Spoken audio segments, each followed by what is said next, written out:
Hi friends, ಎಲ್ಲರಿಗೂ ನಮಸ್ಕಾರ. ಬನ್ನಿ ಫ್ರೆಂಡ್ಸ್, ಗೌರಿಶಂಕರ ಸೀರಿಯಲಿನ ಇವತ್ತಿನ ಸಂಚಿಕೆಯಲ್ಲಿ ಏನಾಗ್ತಿದೆ ಅಂತ ನೋಡ್ಕೊಬರೋಣ.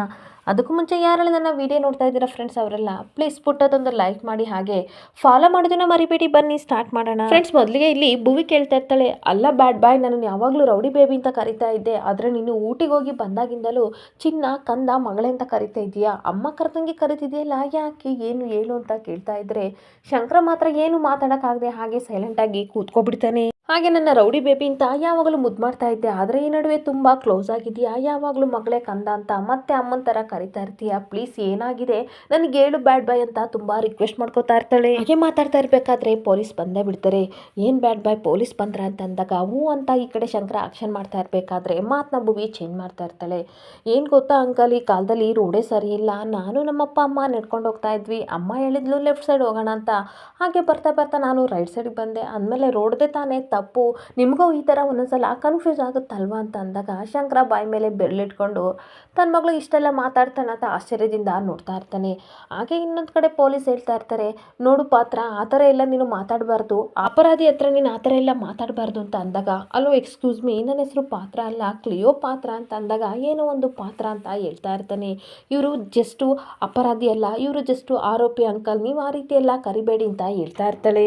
ಕಾನೂನು ಬಗ್ಗೆ ನನಗೂ ತುಂಬ ಚೆನ್ನಾಗಿ ಗೊತ್ತು ಅಂಕಲ್ ಅಂತ ಅನ್ಬೇಕಾದ್ರೆ, ಸರಿ ಅಮ್ಮ ಈ ಕಡೆ ಬಂದು ಕೂತ್ಕೊ ಅಂದಾಗ, ನಾನು ಕೂತ್ಕೋತೀನಿ ಮೊದಲು ನೀವು ಕೂತ್ಕೊಳ್ಳಿ ಅಂತ ಅಂದಾಗ ಈ ಕಡೆ ಪೊಲೀಸು ಕೂತ್ಕೋತಾ ಇರ್ತಾರೆ. ಇನ್ನೊಂದು ಕಡೆ ತನ್ನ ಮಗಳು ಈ ರೀತಿ ಎಲ್ಲ ಮಾತಾಡಿದ್ಲಲ್ಲ ಅಂತ ತುಂಬ ಖುಷಿಯಿಂದ ಮಗು ಕೆನ್ನೆನ ಇಟ್ಕೊಂಡು ಮುತ್ತು ಕೊಡ್ತಾ ಇರಬೇಕಾದ್ರೆ ಅಷ್ಟೊತ್ತಿಗೆ ಗೌರಿ ತುಂಬ ಟೆನ್ಷನ್ ಮಾಡಿಕೊಂಡು ಪೊಲೀಸ್ ಸ್ಟೇಷನ್ಗೆ ಬಂದೇ ಬಿಡ್ತಾಳೆ. ಇನ್ಸ್ಪೆಕ್ಟರ್ ಅಂತ ಕೂತ್ಕೊಂಡು ಬರ್ತಿರ್ಬೇಕಾದ್ರೆ ಅವಳನ್ನು ನೋಡಿ ಇವರಿಬ್ಬರಿಗೂ ತುಂಬ ಶಾಕ್ ಆಗ್ತಾ ಇರುತ್ತೆ. ಅಷ್ಟೊತ್ತಿಗೆ ಇನ್ಸ್ಪೆಕ್ಟರ್ ಅಂತ ಕೂಗ್ತಾ ಇರಬೇಕಾದ್ರೆ ಪಿ ಸಿ ನಮಸ್ಕಾರ ಮೇಡಮ್, ಏನು ಮೇಡಮ್ ಅಂತ ಅಂದಾಗ ಎಸ್ ಐ ಇಲ್ವಾ ಅಂತ ಅನ್ಬೇಕಾದ್ರೆ ಅವರು ಡ್ಯೂಟಿ ಮೇಲೆ ರೌಂಡ್ಸ್ ಮೇಲೆ ಹೊರಗಡೆ ಹೋಗಿದ್ದಾರೆ. ಏನು ಮೇಡಮ್, ಏನಾರು ಇದ್ರೆ ಕಾಲ್ ಮಾಡಿದರೆ ನಾವೇ ಅಲ್ಲಿಗೆ ಬರ್ತಾ ಇದ್ವಿ ಅಂತ ಅಂದಾಗ, ನಾನೊಂದು ಕಂಪ್ಲೇಂಟ್ ಕೊಡಬೇಕಿತ್ತು, ಇದು ಪ್ರೊಫೆಷನಲ್ ವಿಷಯ ಅಲ್ಲ, ನನ್ನ ಪರ್ಸನಲ್ ವಿಷಯ, ನನ್ನ ಮಗಳು ಭುವಿ ಬೆಳಗ್ಗೆಯಿಂದ ಕಾಣಿಸ್ತಿಲ್ಲ ಅಂತ ಅಂದಾಗ ಶಂಕರನಿಗೂ ಭುವಿಗೂ ಶಾಕ್ ಆಗ್ತಾ ಇರುತ್ತೆ. ಹಾಗೆ ಶಂಕರ ಹೇಳ್ತಾ ಇರ್ತೀನಿ, ನಿಮ್ಮ ಅವ್ವ ಬಂದಳೆ, ಹೋಗಿ ಮಾತಾಡ್ಸೋಗವ ಅಂತ ಅನ್ಬೇಕಾದ್ರೆ, ಅಯ್ಯೋ ಬ್ಯಾಡ್ ಬಾಯ್, ಮನೇಲಿ ಬೇರೆ ಹೇಳ್ ಬಂದಿಲ್ಲ, ಸುಮ್ಮನೆ ಕೂತ್ಕೋ, ಇವಾಗ ಮಾತಾಡೋಕೆ ಹೋದ್ರೆ ತಪ್ಪಾಗುತ್ತೆ ಅಂತ ಭುವಿ ಹೇಳ್ತಾ ಇರ್ತಾಳೆ. ಇನ್ನೊಂದು ಕಡೆ ತುಂಬ ಟೆನ್ಷನ್ ಮಾಡ್ಕೊಂಡು ಗೌರಿ ಹೇಳ್ತಾ ಇರ್ತಾಳೆ, ಪ್ಲೀಸ್ ನನ್ನ ಮಗಳು ಕಾಣ್ತಾ ಇಲ್ಲ, ದಯವಿಟ್ಟು ಉಳಿಸ್ಕೊಡಿ ಅಂತ ಅನ್ಬೇಕಾದ್ರೆ, ಇಷ್ಟೊಂದು ಥರ ರಿಕ್ವೆಸ್ಟ್ ಮಾಡ್ಕೋಬೇಡಿ, ಇನ್ನೇನು ಎಸ್ ಐ ಬಂದುಬಿಡ್ತಾರೆ, ಅವ್ರು ಬಂದ ತಕ್ಷಣ ಹುಡುಕೋ ವ್ಯವಸ್ಥೆನ ಮಾಡ್ತೀವಿ, ನೀವು ಟೆನ್ಷನ್ ಮಾಡ್ಕೋಬೇಡಿ ಮೇಡಮ್, ದಯವಿಟ್ಟು ಆರಾಮಾಗಿ ಕೂತ್ಕೊಳ್ಳಿ ಅಂತ ಹೇಳ್ತಾ ಇರ್ತಾರೆ. ಹಾಗೆ ಇನ್ನೊಂದು ಕಡೆ ತುಂಬ ಬೇಜಾರಿಂದ ಈ ಕಡೆ ತಿರುಗಿ ನೋಡಿದರೆ ಸೆಲ್ಲಲ್ಲಿರೋ ಶಂಕರನ್ ನೋಡಿ ಇವಳಿಗೆ ತುಂಬ ಅಂದರೆ ತುಂಬ ಬೇಜಾರಾಗ್ತಾ ಇರುತ್ತೆ. ಹಾಗೆ ತುಂಬಾ ಬೇಜಾರಿಂದ ಶಂಕರ ಹತ್ರ ಬಂದ್ಬಿಟ್ಟು ಭುವಿ ಎಲ್ಲೂ ಕಾಣ್ತಾ ಇಲ್ಲ ಅಂತ ಅಂದಾಗ, ಓ ಹೌದಾ, ಕಾಣ್ತಾ ಇಲ್ವಾ ಅಂತ ಆಶ್ಚರ್ಯದಿಂದ ಕೇಳ್ತಿರ್ಬೇಕಾದ್ರೆ ಭುವಿ ಹೇಳ್ತಾ ಇರ್ತಾಳೆ, ಹಲೋ ಮೇಡಮ್, ಮೊದಲು ಇವರು ತಿಂಡಿ ತಿನ್ಬೇಕು, ಏನು ಮಾತಾಡಬೇಕು ಅಂತಂದ್ರೆ ನೀವು ಆಮೇಲೆ ಮಾತಾಡಿ ಅಂತ ಅಂದಾಗ ಈ ಕಡೆ ಅವರಿಗೆ ತುಂಬ ಅನುಮಾನ ಬರ್ತಾ ಇರುತ್ತೆ. ನಿಜ ಹೇಳು, ನೀನು ಭುವಿ ಅಲ್ವಾ ಅಂತ ಅಂದಾಗ ಸಾರಿ ಅಮ್ಮ ಅಂತ ಸಾರಿ ಕೇಳ್ತಾ ಇರ್ತಾಳೆ. ಆದರೆ ಇನ್ನೊಂದು ಕಡೆ ಮನೆಯವರೆಲ್ಲರೂ ತುಂಬ ಟೆನ್ಷನ್ ಮಾಡ್ಕೊಂಡಿರ್ಬೇಕಾದ್ರೆ ಕೋಳಿ ಚುರುಮುರಿ ಹೇಳ್ತಾ ಇರ್ತಾರೆ, ನಮ್ಮ ಭುವಿ ಯಾವತ್ತೂ ಈ ಥರ ಮಾಡಿಲ್ಲ, ನಮ್ಮ ರೌಡಿ ಬೇಬಿ ಎಲ್ಲೋದ್ರು ಅಂತ ಅಂದಾಗ ನನಗೂ ಯಾಕೋ ಇದು ಸೋಜ್ಗ ಅಂತ ಅನ್ನಿಸ್ತಿದೆ, ಜೊತೆಲೆ ಗುಂಡ ಭುವಿ ಇರ್ತಿದ್ದರು, ಎಲ್ಲಿಗೋದ್ರು, ಈ ಗೌರಿ ಬೇರೆ ಭುವಿನ ಕಿಡ್ನಾಪ್ ಮಾಡಿದ್ದಾರೆ ಅಂತ ಕಂಪ್ಲೇಂಟ್ ಕೊಡೋಕೆ ಹೋದಳು, ಇವಳು ಸಹ ಬಂದಿಲ್ಲ, ಫೋನು ಸಹ ಎತ್ತಿಲ್ಲ, ಏನು ಮಾಡೋದು ಅಂತ ತುಂಬ ಟೆನ್ಷನ್ ಮಾಡ್ಕೊತಾ ಇರ್ತಾರೆ. ಹಾಗೆ ಮತ್ತೆ ಪಾರ್ವತಿ ಹೇಳ್ತಾ ಇರ್ತಾಳೆ, ಈ ಮಗುವಿನ ಹಿಂದೆ ಗ್ಯಾರಂಟಿ ನನ್ನ ಗಂಡ ಮಗ ಇರ್ತಾರೆ, ಅವರೇ ಏನೋ ಮಾಡಿದ್ದಾರೆ ಅಂತ ಕಣ್ಣೀರಾಗ್ತಾ ಇರ್ತಾಳೆ. ಹಾಗೆ ಮತ್ತೆ ಪಾರ್ವತಿ ಅವರಿಬ್ಬರಿಗೂ ಶಾಪ ಆಗ್ತಾ ಇರಬೇಕಾದ್ರೆ ಅಷ್ಟೊತ್ತಿಗೆ ಗುಂಡ ಬರ್ತಾನೆ. ಯಾವಾಗಲೂ ಬ್ರೋ ಅಂತ ಹಿಂದೆ ಸುತ್ತಾ ಇದ್ದೆಲ್ಲ, ದಯವಿಟ್ಟು ಎಲ್ಲೋಗಿದ್ದಾಳೆ ಅಂತ ಹೇಳೋ ಅಂತ ಅನ್ಬೇಕಾದ್ರೆ, ನನಗೆ ಗೊತ್ತಿಲ್ಲ, ನೀವೆಲ್ಲರೂ ಯಾಕೆ ಟೆನ್ಷನ್ ಮಾಡ್ಕೋತಿದ್ದೀರಾ, ನನ್ನನ್ನು ಬಾಳೆ ತಿನ್ನಕ್ಕೆ ಬಿಡಿ ಅಂತ ಗುಂಡ ಹೇಳ್ತಿರ್ಬೇಕಾದ್ರೆ, ನಿನ್ನ ಬ್ರೋ ಮೇಲೆ ಇದೇನೋ ಪ್ರೀತಿ ಇಟ್ಟಿರೋದು ಅಂತ ಹೊಡೆಯೋಕೆ ಹೋಗ್ತಾ ಇರ್ತಾಳೆ. ಅಕ್ಕ ಪ್ಲೀಸ್ ಸುಮ್ಮನಿರಕ್ಕ, ನಾನು ಕೇಳ್ತೀನಿ ಅಂತ ಕೋಳಿ ಚುರುಮುರಿ ಇಬ್ಬರು ಸಹ ನಿನಗೆ ಮಟನ್ ಬಿರಿಯಾನಿ ಕೊಡಿಸ್ತೀವಿ, ದಯವಿಟ್ಟು ಭುವಿ ಎಲ್ಲೋಗಿದ್ದಾಳೆ ಹೇಳು ಅಂತ ಅಂದಾಗ, ಬನ್ನಿ ಹೇಳ್ತೀನಿ ಅಂತ ಅಂದ್ಬಿಟ್ಟು ಭುವಿಯ ವಾಸನ ನೋಡೋಕ್ಕೆ ಈ ಥರ ಪೊಲೀಸ್ ಸ್ಟೇಷನ್ಗೆ ಹೋಗಿದ್ದಾಳೆ ಅಂತ ಅಂದಾಗ, ಏನರಲ್ಲ ನಿಮ್ಮದು ಗುಸುಗುಸು ಅಂತ ಸುನಂದ ಕೇಳ್ತಾ ಇರ್ತಾಳೆ. ಅವ್ವ ನೀನು ಹೊಡಿಯಲ್ಲ ಅಂದರೆ ನಿಜ ಹೇಳ್ತೀನಿ ಅಂತ ಗೊಂಡ ಹೇಳ್ಬೇಕಾದ್ರೆ, ನಿನ್ನ ದಮ್ಮಯ್ಯ ಅಂತೀನಿ ದೇವರು, ದಯವಿಟ್ಟು ಹೇಳು ಅಂತ ಅಂದಾಗ ಭುವಿ ತನ್ನ ಬಾಸ್ನ ನೋಡೋಕ್ಕೋಸ್ಕರ ಪೊಲೀಸ್ ಸ್ಟೇಷನ್ಗೆ ಹೋಗಿದ್ದಾಳೆ. ಇವಾಗ ಡಿ ಸಿ ಮೇಡಮ್ಮು ಅದೇ ಪೊಲೀಸ್ ಸ್ಟೇಷನ್ಗೆ ಹೋಗಿದ್ದಾರೆ, ನೀವೆಲ್ಲ ಟೆನ್ಷನ್ ಮಾಡ್ಕೋಬೇಡಿ ಅಂತ ಹೇಳ್ತಾ ಇರ್ತಾನೆ. ಅಯ್ಯೋ ಇಷ್ಟ ವಿಷಯ ನೀನು ಆವಾಗಲೇ ಹೇಳ್ಬಾರ್ದಲ್ಲ, ಸುಮ್ಮನೆ ನಾನು ನಿಮ್ಮ ತಾತನಿಗೂ ಅಪ್ಪನಿಗೂ ಶಾಪ ಹಾಕ್ತೆ ಅಂತ ಈ ಕಡೆ ಪಾರ್ವತಿ ಹೇಳ್ತಿರ್ಬೇಕಾದ್ರೆ, ನಿಮ್ಮ ಶಾಪಕ್ಕೆಲ್ಲ ಅವರು ಬಗ್ಗೋರಲ್ಲ, ಶಂಕರ ಅವ್ರನ್ನ ಎಷ್ಟು ತಪ್ಪು ಮಾಡಿದ್ರು ಕ್ಷಮಿಸ್ತಾ, ಆದರೆ ಇವ್ರು ಮಾತ್ರ ಬದಲಾಗಲಿಲ್ಲ ಬಿಡಿ, ನಿಮ್ಮ ಶಾಪಕ್ಕೆಲ್ಲ ಅವರು ತಲೆ ಕೆಡಿಸ್ಕೊಳ್ಳಲ್ಲ ಅಂತ ಸುನಂದ ಹೇಳ್ತಾ ಇರ್ತಾಳೆ. ಹಾಗೇನೊಂದು ಕಡೆ ಭುವಿ ಸಾರಿ ಅಮ್ಮ ಅಂತ ಈ ಕಡೆ ಗೌರಿ ಕಾಲಿಗೆ ಬೀಳಕ್ಕೆ ಅಂತ ಹೋಗ್ತಾ ಇರಬೇಕಾದ್ರೆ ಅವಳನ್ನ ಹಗ್ ಮಾಡಿಕೊಂಡು ಕಣ್ಣೀರು ಹಾಕ್ತಾ ಇರ್ತಾಳೆ. ಅಮ್ಮ ನಿನಗೆ ಕೋಪ ಬರಲಿಲ್ವ ನನ್ನ ಮೇಲೆ ಅಂತ ಅಂದಾಗ, ಖಂಡಿತ ಇಲ್ಲ, ನೀನು ಒಳ್ಳೆ ಕೆಲಸ ಮಾಡಿದೆ, ನೀನೇನಾದರೂ ಹೇಳಿದರೆ ನಾನು ನಿನ್ನ ಜೊತೆ ಬರ್ತಿದ್ದೆ ಅಂತ ಅನ್ಬೇಕಾದ್ರೆ, ಹೌದಾ ಅಮ್ಮ ಥ್ಯಾಂಕ್ಸ್ ಅಂತ ಭುವಿ ಹೇಳ್ಬೇಕಾದ್ರೆ, ನೆಕ್ಸ್ಟ್ ಟೈಮು ನೀನು ಹೇಗೆ ಹೇಳ್ತೀಯೋ ಹಾಗೆ ಮಾಡ್ತೀನಿ, ಒಳ್ಳೆ ಕೆಲಸ ಮಾಡಿದೆ, ಡಿ ಸಿ ಆಗಿ ಬಂದರೆ ನಿಮ್ಮ ಬಾಸ್ನ ನಾವು ನೋಡೋಕ್ಕಾಗ್ತಿರ್ಲಿಲ್ಲ, ಈ ಥರ ಬಂದರೆ ಒಳ್ಳೇದಾಯಿತು, ಮಾತಾಡೋಕ್ಕೂ ಆಗ್ತಿರ್ಲಿಲ್ಲ ಅಂತ ಅನ್ಬೇಕಾದ್ರೆ, ನಾನು ಆಲ್ರೆಡಿ ಜೈಲಲ್ಲಿದ್ದೀನಿ, ನಾನೆಲ್ಲೂ ತಪ್ಪಿಸ್ಕೊಂಡು ಹೋಗೋಕ್ಕಾಗಲ್ಲ, ಸುಮ್ಮನೆ ಇರಿ ಗೌರಿ ಅವರೇ ಅಂತ ಹೇಳ್ತಾ ಇರಬೇಕಾದ್ರೆ, ಈ ಜೈಲಿಂದ ಖಂಡಿತ ನಾನು ಆಚೆ ನಿಮ್ಮನ್ನು ತಂದೆ ತರ್ತೀನಿ, ಹಾಗೆ ನನ್ನ ಆರ್ಟಲ್ಲಿ ನೀವು ಹಾಗೆ ಲಾಕ್ ಮಾಡಿಬಿಟ್ಟಿದ್ದೀನಿ, ಅಲ್ಲಿಂದ ನೀವು ಹೇಗೆ ಬರ್ತೀರಾ ಅಂತ ಅನ್ಬೇಕಾದ್ರೆ ತುಂಬ ಆಶ್ಚರ್ಯದಿಂದ ಶಂಕರ ಗೌರಿ ಮುಖನ ನೋಡ್ತಾ ಇರ್ತೀನಿ. ಹಾಗೆ ಮಾತಾಡ್ತಾ ಇರಬೇಕಾದ್ರೆ ಅಷ್ಟೊತ್ತಿಗೆ ಪೊಲೀಸ್ ಬಂತಾರೆ. ಪೊಲೀಸ್ ಬಂದಾಗ, ಮೇಡಮ್ ಇನ್ನೂ ಎಸ್ ಐ ಬಂದಿಲ್ಲ, ಒಂದು ಕಂಪ್ಲೇಂಟ್ ಬರ್ಕೊಡಿ, ಆಮೇಲೆ ನಿಮ್ಮ ಮಗಳನ್ನ ಹುಡ್ಕೊಡ್ತೀವಿ ಅಂತ ಅಂದಾಗ, ಪರವಾಗಿಲ್ಲ, ಈಗಷ್ಟೇ ಮನೆಯಿಂದ ಕಾಲ್ ಮಾಡಿದ್ರು, ನನ್ನ ಮಗಳು ಬಂದ್ಲಂತೆ, ಹುಡ್ಕೋದೇನು ಬೇಡ ಅಂತ ಅಂದಾಗ, ಓ ಹೌದಾ, ಒಳ್ಳೇದಾಯಿತು ಬಿಡಿ ಮೇಡಮ್ ಅಂತ ಪಿಸಿ ಹೇಳ್ತಿರ್ಬೇಕಾದ್ರೆ, ಈ ಹುಡುಗಿ ಯಾರು ಇಷ್ಟು ಕ್ಯೂಟಾಗಿದ್ದಾಳೆ ಅಂತ ಗೌರಿ ಭುವಿನ ಕೇಳ್ತಾ ಇರ್ತಾಳೆ. ಇವಳು ಏನೋ ಪಿಂಕ್ಲ್ಯಾಂಡಿಂದ ಬಂದಿದ್ದಾಳಂತೆ, ಕ್ಲಿಯೋಪಾತ್ರ ಅಂತ ಇವಳ ಹೆಸರು, ಇವ್ರ ಅಪ್ಪ ಅಮ್ಮ ಕಳೆದೋಗಿದ್ದಾರೆ ಅಂತ ನಮ್ಮ ಹತ್ರ ಕಂಪ್ಲೇಂಟ್ ಕೊಟ್ಟಿದ್ಲು, ಹುಡುಕ್ತಾ ಇದ್ದೀವಿ ಅಂತ ಅಂದಾಗ ಗೌರಿಗೆ ಒಳಗೆ ತುಂಬ ಖುಷಿ ಆಗ್ತಾ ಇರುತ್ತೆ. ನನ್ನ ಮಗಳು ಇಷ್ಟೊಂಥರ ಆಕ್ಟಿವ್ ಇದ್ದಾಳೆ ಅಂತ ಖುಷಿಯಿಂದ ಮಾತಾಡ್ಕೋತಾ ಇರ್ತಾಳೆ. ಅಷ್ಟೊತ್ತಿಗೆ, ಓ ಹೌದಾ, ಹಾಗಾದ್ರೆ ಒಂದು ಕೆಲಸ ಮಾಡಿ, ನಾನು ಇವಳನ್ನ ಕರ್ಕೊಂಡು ಹೋಗ್ತೀನಿ, ಇವ್ರ ಅಪ್ಪ ಅಮ್ಮನ ಎಲ್ಲಿದ್ದಾರೆ ಅಂತ ಹುಡುಸಿ ನಾನು ಇವಳನ್ನ ಕಳಿಸೋ ಜವಾಬ್ದಾರಿನ ವಹಿಸ್ಕೋತೀನಿ ಅಂತ ಅಂದಾಗ, ಸರಿ ಮೇಡಮ್ ಅಂತ ಹೇಳ್ತಾ ಇರ್ತಾನೆ. ನಿಮ್ಮ ಜೊತೆ ಕರ್ಕೊಂಡು ಹೋಗಿ ನಮಗೇನು ತೊಂದರೆ ಇಲ್ಲ ಅಂತ ಪಿ ಸಿ ಹೇಳ್ತಿರ್ಬೇಕಾದ್ರೆ ಹೊರಟೋಗ್ತಾ ಇರ್ತಾರೆ. ಅಷ್ಟೊತ್ತಿಗೆ, ಮೇಡಮ್ ನಿಮ್ಮ ಜೊತೆ ಮಾತಾಡಬೇಕು ಅಂತ ಅಂದಾಗ, ಭುವಿನ ಕಾರಲ್ಲಿ ಕುತ್ಕೊಂತ ಹೇಳಿ, ಏನು ಹೇಳಿ ಅಂತ ಅಂದಾಗ, ಅವಳು ನಿಮ್ಮ ಮಗಳಲ್ವಾ ಅಂತ ಅಂದಾಗ, ಪಿ ಸಿ ಹೇಳ್ತಾ ಇರಬೇಕಾದ್ರೆ ಗೌರಿ ತುಂಬ ಶಾಕ್ ಆಗ್ತಾ ಇರುತ್ತೆ. ಇನ್ನೊಂದು ಕಡೆ ಗಂಗಾ ಲಾಯರ್ ಹತ್ರ ಮಾತಾಡ್ತಾ ಇರ್ತಾಳೆ. ಹಾಗೆ ಇನ್ಸ್ಪೆಕ್ಟರ್ ಹತ್ರನೂ ಮಾತಾಡ್ತಿರ್ಬೇಕಾದ್ರೆ, ಅವನು ಜೈಲಲ್ಲಿ ಇರೋದು ಒಳ್ಳೇದಲ್ಲ, ಆದಷ್ಟು ಬೇಗ ಕೋರ್ಟ್ಗೆ ಸಬ್ಮಿಟ್ ಮಾಡಿ, ಯಾಕೆ ಅಂತಂದರೆ ಅವ್ನ ಹೆಂಡತಿ ಮೊದಲೇ ಡಿ ಸಿ ಹೇಗೆ ಬೇಕಾದರೂ ತಿರುಮುರು ಮಾಡಿ ಅವನನ್ನ ಬಿಡಿಸ್ಕೊಬರ್ತಾಳೆ, ಅದಕ್ಕೆ ನೀವು ಕೋರ್ಟಿಗೆ ಸಬ್ಮಿಟ್ ಮಾಡಿ, ಎಲ್ಲ ಸಾಕ್ಷಿಗಳು ನಾನು ಕೊಟ್ಟಿದ್ದೀನಿ, ಯಾವುದೇ ಒಂದು ಸಾಕ್ಷಿ ಸಹ ಅವನ ಪರವಾಗಿ ಇರಬಾರ್ದು, ಆ ರೀತಿ ನೀವು ಮಾಡಲೇಬೇಕು, ಬೇಲಂತೂ ಅವನಿಗೆ ಸಿಗಲೇಬಾರ್ದು, ಆ ರೀತಿ ಎಲ್ಲ ಕಡೆ ಅವನನ್ನು ಲಾಕ್ ಮಾಡಿ ಅಂತ ಹೇಳ್ತಾ ಇರ್ತಾಳೆ. ಹಾಗೆ ಅಷ್ಟೊತ್ತಿಗೆ ಶಿವರುದ್ರಪ್ಪ ರುದ್ರ ಇಬ್ಬರು ಬರ್ತಾರೆ. ಯಾರ್ದೋ ಮಾತಾಡ್ತಿದ್ದೆ ಗಂಗವ್ವ ಅಂತ ಅಂದಾಗ, ಎಮ್ ಎಲ್ ಎ ಹತ್ರ ಮಾತಾಡ್ತಿದ್ದೀನಿ ಅಂದಾಗ, ಕೊಡು ನಾನು ಸ್ವಲ್ಪ ಮಾತಾಡ್ತೀನಿ ನಿಂದ್ಬಿಟ್ಟು ಲೌಡ್ ಸ್ಪೀಕರ್ ಹಾಕ್ಕೊಂಡು ಈ ಕಡೆ ಶಿವರುದ್ರಪ್ಪ ಮಾತಾಡ್ತಾ ಇರ್ತೀನಿ.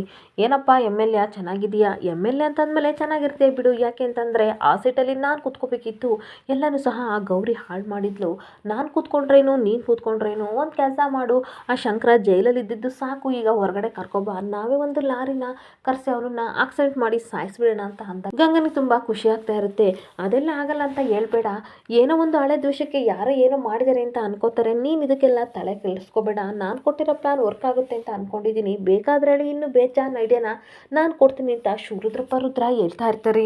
ಹಾಗೆ ಮತ್ತೆ ಶಿವರುದ್ರಪ್ಪ ಹೇಳ್ತಾ ಇರ್ತಾನೆ, ಎಸ್ ಐ ಹತ್ರ ಆಲ್ರೆಡಿ ನಾವು ಡೀಲ್ ಮಾಡ್ಕೊಂಡಿದ್ದೀವಿ, ನೀನೊಂದು ಮಾತು ಹೇಳು, ಚಕಚಕ ಅಂತ ಎಲ್ಲ ಪ್ಲಾನು ಸಹ ವರ್ಕ್ ಆಗಬೇಕು, ಆ ರೀತಿ ನಾವು ಮಾಡಲೇಬೇಕು, ಇವಾಗ ಫೋನ್ ಕಟ್ ಮಾಡ್ತೀನಿ, ವಿಷಯ ನಡೆದ್ಮೇಲೆ ನನಗೆ ಹೇಳು ಅಂತ ಶಿವರುದ್ರಪ್ಪ ಹೇಳ್ತಾ ಇರ್ತಾನೆ. ಹಾಗೇನೊಂದು ಕಡೆ ಗೌರಿ ಶಾಕ್ ಆಗಿ ಪಿ ಸಿ ಅವ್ರನ್ನ ನಿಮಗೆ ಗೊತ್ತು ಅಂತ ಕೇಳ್ತಾ ಇರಬೇಕಾದ್ರೆ, ಆ ಮಗು ಶಂಕರವ್ರನ್ನ ಮುದ್ದು ಮಾಡಿ ತಿಂಡಿ ತಿನ್ನಿಸ್ಬೇಕಾದ್ರೆ ನಾನು ನೋಡಿದೆ ಮೇಡಮ್, ನಾನು ಒಬ್ಬ ತಂದೆ, ನನಗೂ ಒಬ್ಬ ಮಗಳಿದ್ದಾಳೆ, ಅಪ್ಪ ಮತ್ತು ಮಗಳು ಬಾಂಧವ್ಯ ಯಾವ ರೀತಿ ಇದೆ ಅಂತ ನನಗೆ ತುಂಬ ಚೆನ್ನಾಗಿ ಗೊತ್ತು, ಅಂದಮೇಲೆ ನಾನು ಆ ರೀತಿ ಅರ್ಥ ಮಾಡ್ಕೊಳ್ಳಿಲ್ಲ ಅಂತಂದರೆ ಅಪ್ಪ ಆಗಿರೋದೇ ವ್ಯರ್ಥ ಅಲ್ವಾ ಮೇಡಮ್ ಅಂತ ಅನ್ಬೇಕಾದ್ರೆ ಗೌರಿಗೆ ಕಣ್ಣೀರು ಬರ್ತಾ ಇರುತ್ತೆ. ನೋಡಿ ಮೇಡಮ್, ಶಂಕರವ್ರಂದರೆ ಅವಳಿಗೆ ಪ್ರಾಣ ಅಂತ ಅನಿಸುತ್ತೆ ಅಂತ ಅಂದಾಗ, ಹೌದು, ಅವ್ರನ್ನ ಒಂದು ಕ್ಷಣನೂ ಬಿಟ್ಟಿರಲ್ಲ, ತುಂಬ ಮಿಸ್ ಮಾಡ್ಕೋತಿದ್ದೀನಿ ಅಂತ ನನಗೂ ಹೇಳ್ದಲ್ಲೇ ಈ ರೀತಿ ವೇಷ ಹಾಕೊಂಡು ಬಂದಿದ್ದಾಳೆ, ದಯವಿಟ್ಟು ಕ್ಷಮಿಸಿ ಅಂದಾಗ, ಪರವಾಗಿಲ್ಲ ಬಿಡಿ ಮೇಡಮ್, ನನಗೆಲ್ಲ ಅರ್ಥ ಆಗುತ್ತೆ, ಶಂಕರವ್ರು ಎಷ್ಟು ಒಳ್ಳೆಯವರಂತ ನನಗೆ ಮಾತ್ರ ಅಲ್ಲ ಇಡೀ ಊರಿಗೆ ಗೊತ್ತು, ಆದರೆ ಏನು ಮಾಡೋದು ಮೇಡಮ್, ಎಲ್ಲ ಸಾಕ್ಷಿಗಳು ಅವ್ರ ವಿರುದ್ಧವಾಗಿದ್ದಾವೆ, ಇಂಥದ್ರಲ್ಲಿ ಏನು ಮಾಡೋಕ್ಕಾಗುತ್ತೆ ಅಂತ ಈ ಕಡೆ ಪಿ ಸಿ ಕೇಳ್ತಾ ಇರ್ತಾರೆ. ಹಾಗೆ ಮತ್ತೆ ಪಿ ಸಿ ಹೇಳ್ತಾ ಇರ್ತಾರೆ, ನನಗೂ ತುಂಬ ಬೇಜಾರಾಗುತ್ತೆ ಅಂತ ಅಂದಾಗ, ಏನು ಮಾಡಲಿ ಸರ್, ನಾನೊಬ್ಳು ಡಿ ಸಿ ಆಗಿ ನನ್ನ ಗಂಡ ಅಪರಾಧಿ ಅಲ್ಲ ಅಂತ ಗೊತ್ತಿದ್ರೂ ಸಹ ಅವರಿಗೆ ಶಿಕ್ಷೆ ಕೊಡಿಸ್ತಿದ್ದೀನಿ, ನನಗೂ ತುಂಬ ಬೇಜಾರಿದೆ ಅಂತ ಅನ್ಬೇಕಾದ್ರೆ, ನೋಡಿ ಮೇಡಮ್, ಸಿಚುವೇಶನ್ ಒಂದೇ ಥರ ಇರಲ್ಲ, ಖಂಡಿತ ನಿಮಗೆ ಒಳ್ಳೇದಾಗೆ ಆಗುತ್ತೆ, ಹಾಗೆ ನಿಮಗೊಂದು ಸೀರಿಯಸ್ ಆಗಿರೋ ವಿಷಯ ಹೇಳ್ತೀನಿ, ನಿಮಗದು ಯೂಸ್ ಆದರೂ ಆಗ್ಬೋದು ಅಂತ ಅಂದಾಗ, ಏನದು ಸೀರಿಯಸ್ ಅಂತ ಅಂದಾಗ, ಆ ಕಡೆ ಈ ಕಡೆ ಪಿ ಸಿ ನೋಡಿಬಿಟ್ಟು ಯಾರೋ ಇದ್ದ ಟೈಮಲ್ಲಿ ಹೇಳ್ತಾ ಇರ್ತಾರೆ, ನಿಮ್ಮ ಗಂಡನ ಹೊರಗಡೆ ಕರ್ಕೊಂಡೋಗಿ ಮುಗಿಸೋ ಪ್ಲಾನ್ ಮಾಡಿದ್ದಾರೆ ಮೇಡಮ್ ಎಲ್ಲರೂ, ನಿಜವಾಗ್ಲೂ ಪ್ರಾಮಿಸ್ ಅಂತ ಹೇಳ್ಬೇಕಾದ್ರೆ ಗೌರಿಗೆ ತುಂಬ ಶಾಕ್ ಆಗ್ತಾ ಇರುತ್ತೆ. ಹಾಗೆ ಶಾಕಾಗಿ ಗೌರಿ ಏನು ಹೇಳ್ತಾ ಇದ್ದೀರಾ ಅಂತ ಅನ್ಬೇಕಾದ್ರೆ, ಹೌದು ಮೇಡಮ್, ನಾನು ನಿಜನೇ ಹೇಳ್ತಾ ಇದ್ದೀನಿ, ಇನ್ಸ್ಪೆಕ್ಟರ್ ಮಾತಾಡೋದನ್ನ ನಾನೇ ಕಿವಿಯಾರ ಕೇಳ್ಕೊಂಡೆ, ಇದಕ್ಕೆ ಕೆಲವು ರಾಜಕಾರಣಿಗಳು ಸಹ ಸೇರ್ಕೊಂಡಿದ್ದಾರೆ, ಈ ಥರ ಶಂಕರನ್ನ ಕರ್ಕೊಂಡೋಗಿ ಏನಾದರೂ ಮಾಡಬೇಕು ಅಂತ ಪ್ಲ್ಯಾನ್ ಮಾಡಿದ್ದಾರೆ ಅಂತ ಅನ್ಬೇಕಾದ್ರೆ, ಹೇಗಾದರೂ ಮಾಡಿ ಅವರನ್ನು ಕಾಪಾಡ್ಕೊಳ್ಳಿ ನಿಮ್ಮ ಗಂಡನ್ನ ಅಂತ ಪಿ ಸಿ ಹೇಳ್ತಾ ಇರ್ತಾರೆ. ಥ್ಯಾಂಕ್ ಯು ಸೋ ಮಚ್, ನೀವು ನನಗೆ ಇನ್ಫಾರ್ಮೇಷನ್ ಕೊಟ್ಟಿದ್ದಕ್ಕೆ, ನನ್ನ ಗಂಡನ್ನ ಯಾವ ರೀತಿ ಕಾಪಾಡ್ಕೋಬೇಕು ಅಂತ ನನಗೆ ಗೊತ್ತಿದೆ ಅಂತ ಹೇಳಿ ಗೌರಿ ಹೊರಟೋಗ್ತಾ ಇರ್ತಾಳೆ.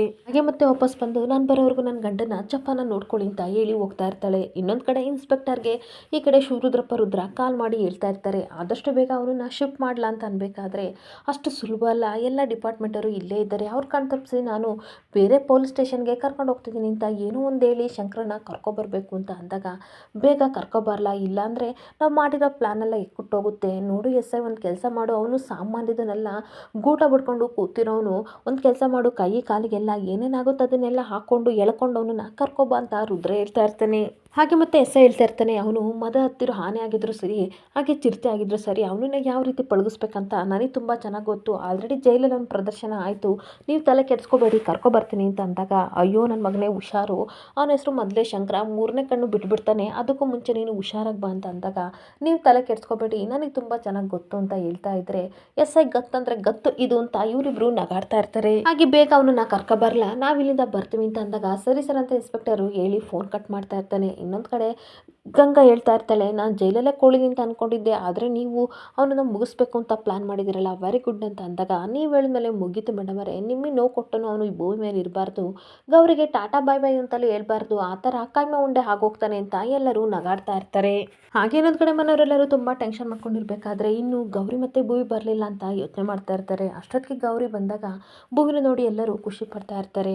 ಅಂತೂ ಇಂತೂ ಶಂಕರ ನೋಡೋಕ್ಕೆ ನೀನು ಹೋಗಿದ್ದೀಯಲ್ಲ, ನನಗೆ ತುಂಬ ಖುಷಿ ಆಯಿತು ಅಂತ ಪಾರ್ವತಿ ಸುನಂದ ಎಲ್ಲ ಹೇಳ್ತಾ ಇರಬೇಕಾದ್ರೆ ಗೊಂಡ ಹೇಳ್ತಾ ಇರ್ತಾನೆ, ಬ್ರೋ ಹೋಗಿದ್ದ ಕೆಲಸ ಹಣ್ಣೋ ಕಾಯ ಅಂತ ಅನ್ಬೇಕಾದ್ರೆ ನಾನು ಹೋದ್ಮೇಲೆ ಹಣ್ಣೆ ಬ್ಯಾಡ್ ಬಾಯ್ ನನ್ನ ನೋಡಿ ತುಂಬ ಖುಷಿ ಪಟ್ಟರು ಅಂತ ಅಂದಾಗ ಈ ಕಡೆ ಸುನಂದ ಕಣ್ಣೀರು ಹಾಕ್ತಾ ಇರ್ತಾಳೆ. ಜೊತೆಗೆ ಪಾರ್ವತಿನೂ ಹೇಗಿದ್ದಾನೆ ನನ್ನ ಮಗ, ಸ್ವರ್ಗಿದ್ದಾನ ಅಂತ ಅನ್ಬೇಕಾದ್ರೆ ನೀನು ಕಣ್ಣೀರು ಹಾಕ್ಬೇಡ, ನಿನ್ನ ಮಗ ತುಂಬ ಚೆನ್ನಾಗಿದ್ದಾನೆ, ಹಾಗೆ ಬ್ಯಾಡ್ ಬಾಯ್ ನನ್ನ ನೋಡಿ ತುಂಬ ಖುಷಿಪಟ್ಟರು ಅಂತ ಅನ್ಬೇಕಾದ್ರೆ ಈ ಕಡೆ ಎಲ್ಲರೂ ಸಹ ಖುಷಿ ಪಡ್ತಾ ಇದ್ದರೆ ಗೌರಿ ಮಾತ್ರ ತನ್ನ ಕಣ್ಣಿನ ಬಗ್ಗೆ ಯೋಚನೆ ಮಾಡ್ತಾ ಇರ್ತಾಳೆ. ಇಲ್ಲಿಗೆ ಸಂಚಿಕೆ ಎಂಡ್ ಆಗ್ತಿದೆ. ಈ ವಿಡಿಯೋ ಇಷ್ಟ ಆದರೆ ಪುಟ್ಟದೊಂದು ಲೈಕ್ ಮಾಡಿ, ಫಾಲೋ ಮಾಡಿ. Thank you.